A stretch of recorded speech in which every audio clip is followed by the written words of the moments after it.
All right, buckle up everyone, because tonight we're diving headfirst into one heck of a Champions League crash. We're talking Inter Milan versus AS Monaco, a match that had everything: drama, goals, controversy, you name it. Yeah, it was a roller coaster from start to finish, that's for sure. So for those tuning in who maybe missed it, let me set the stage. The iconic San Siro Stadium in Milan. Inter Milan needed just a draw to secure their spot in the next round, but they came out playing like they had something to prove. They definitely weren't settling for a draw, were they? Right from the first whistle, they were on the front foot, putting Monaco under pressure. And that pressure paid off early. Just 4 minutes in, a penalty's awarded for a foul on Thuram.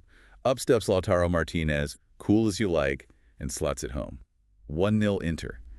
Man, talk about a statement of intent.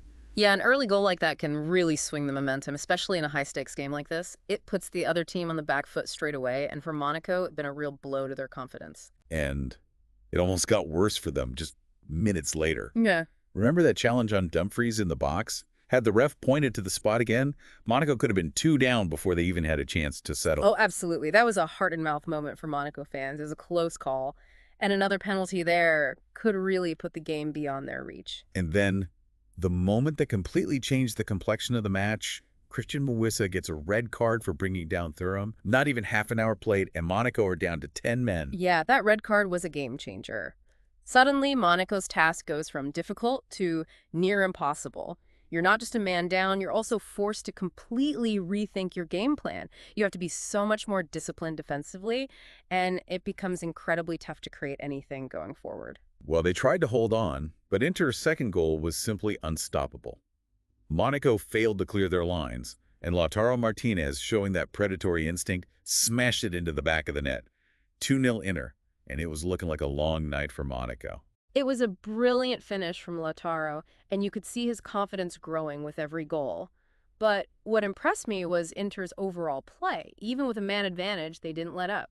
They kept pressing, kept moving the ball, and they created chance after chance. Monaco tried to respond with a substitution, bringing on Kyle Henrique from Magnus Akliouche, but it felt more like a damage limitation exercise at that point. Absolutely.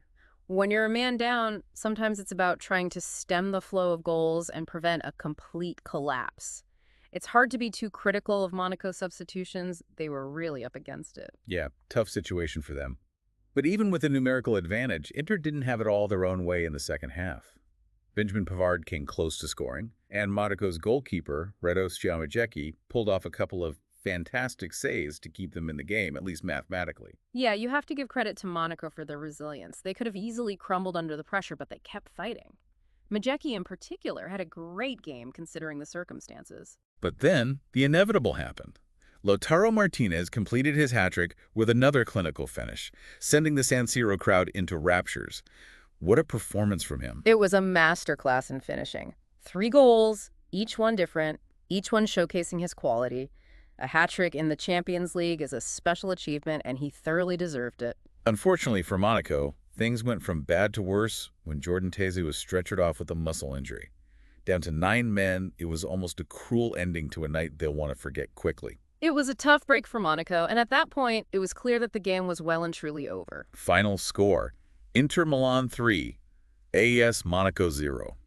A comprehensive victory for Inter, who march on to the last 16. Monaco, meanwhile, will have to settle for the knockout playoffs.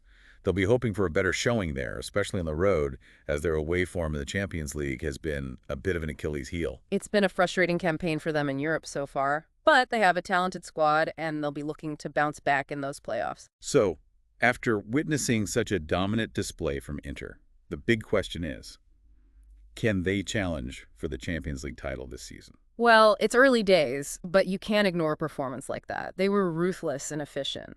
If they can maintain that level of intensity and keep their key players fit, they have the potential to go far. All right, folks, that's it for our deep dive into Inter Milan versus AS Monaco, a match that had it all: tactical battles, individual brilliance, and a whole lot of drama. Thanks for joining us as we broke it all down. It was a fascinating game to analyze, and it'll be interesting to see how both teams progress in the competition. Absolutely. Until next time, keep those tactical boards handy and your passion for the beautiful game burning bright. See you then.